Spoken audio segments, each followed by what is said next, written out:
Alright, so let's see here. I have myself a little project here, atheism project, specifically not just do with anti-Jesus stuff. It's anti-Jesus, but it's also straight up Jesus is evil project. Um, and let's see here. Why would somebody claim such a thing? Well, because let's have a look here. Um, because, well, look at Luke 19:27. But those enemies of mine who did not want me to be king over them, bring them here and kill them in front of me. Dun dun dun. Okay, so, yeah, uh,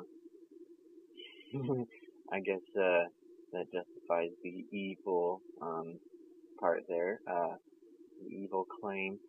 Um, and this is actually the first version of this. It's actually gone into 3 versions now.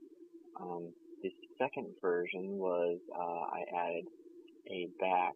Well, before I go into that, let me kind of say how this originated here. I had a friend that had pictures on his wall, little laminated pictures, a little bit smaller than half a 8.5 by 11 sheet of paper.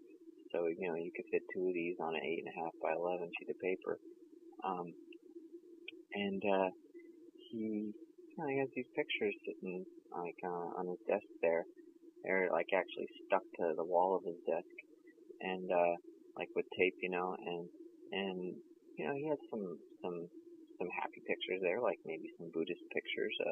One of them is of the Dalai Lama, and one of them is of Jesus. And I like the Dalai Lama one. I like the Buddhist pictures because Buddhist is more of a happy story, and it's also an atheistic view. Buddhism is, and whereas Jesus is more of a horror story, and so I don't like the Jesus picture there. So I have to find some kind of way to confront this. So what I did is I took a picture of his picture, and I brought it home and got it on my computer, and I did a little bit of coloring here, and then of course I added up that wonderful evil quote there, which actually is not wonderful, but being sarcastic there, a little, um, so anyway,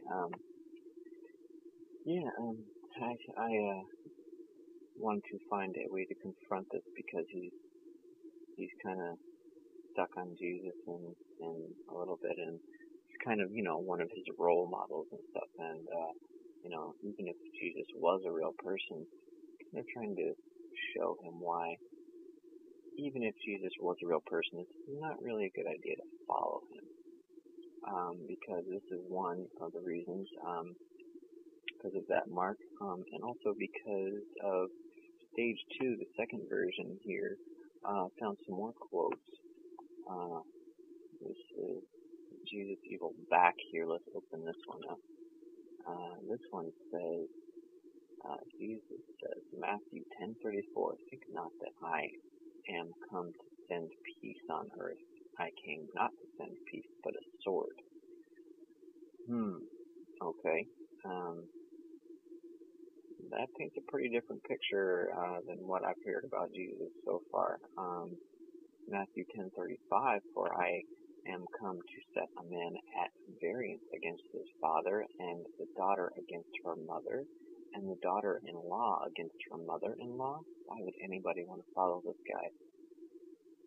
Matthew 10:36, and a man's foes shall be they of his own household. That has Jesus,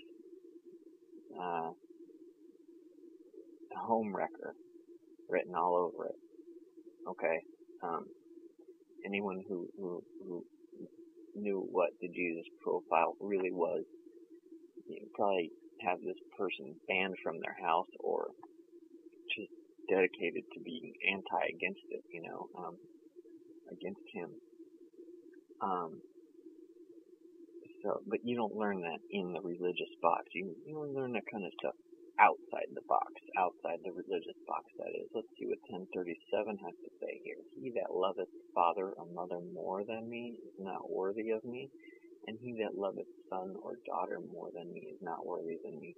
Well, this one isn't too much of a shocker here because, the Ten Commandments, we already know he's jealous because he's upfront about that with the Ten Commandments. There's more than one Ten Commandments, right? You can find out more about that by searching YouTube for a video cartoon somebody posted called An Atheist Reads the Bible. It's the 12th, the 12th episode of An Atheist Reads the Bible. Covers the Ten Commandments there. After watching that, it's pretty hard to take that seriously.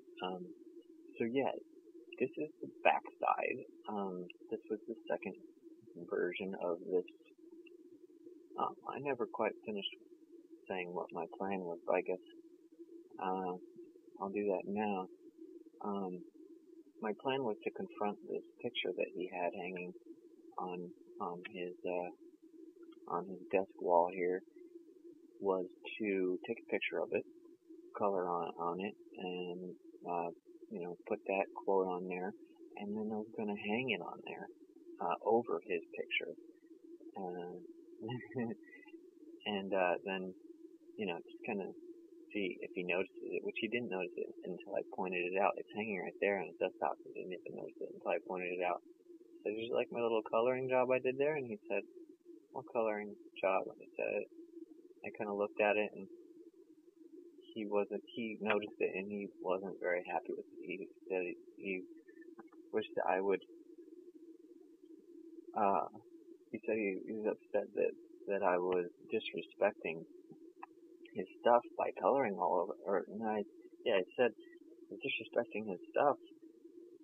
And I said, how am I disrespecting your stuff? And he says, well, you're drawing all over my picture. And I said, actually, I went up to it, and because I taped this picture over his, and I peeled it off, and I said, actually, your picture's just fine. No harm, no foul. So, there you go. And yeah, that was fun. He wasn't too happy with that, but, it wasn't like a deal breaker between us or anything like that for, friendship or stuff. We're still friends. But it got the wheel turning in his head a little bit. Introduced the movie The God Who Wasn't There to him soon after that. Said I wanted to see if he could debunk it, which he hasn't been able to yet. I don't really want to see if he can debunk it. I want to see it. I don't want to see it be debunked, but I do want to see if it's debunkable. I don't really see how it's debunkable because it's just cut and dry. It's the facts. He states his marks and stuff there, and he paints a pretty clear picture. Paints a pretty clear picture that Jesus is probably fiction. This is just a simulation. Okay, so, let's see here. So yeah, that was, the second version was to put this on the back. So now we got front and back, that's the second version. I realized that if I was going to be handing these out, and I laminated it. When I hung it up on the wall, I actually went down to the printing place and I laminated it. So it looked just like the laminated version he had hanging. But I realized if I'm going to be handing these out to people, I'm basically destroying a religious hero here. People, they base their happiness on these religious figures, and I'm destroying that, which is good because, it's not good to follow this, but it's kind of not good if I'm not providing them with an out, you know.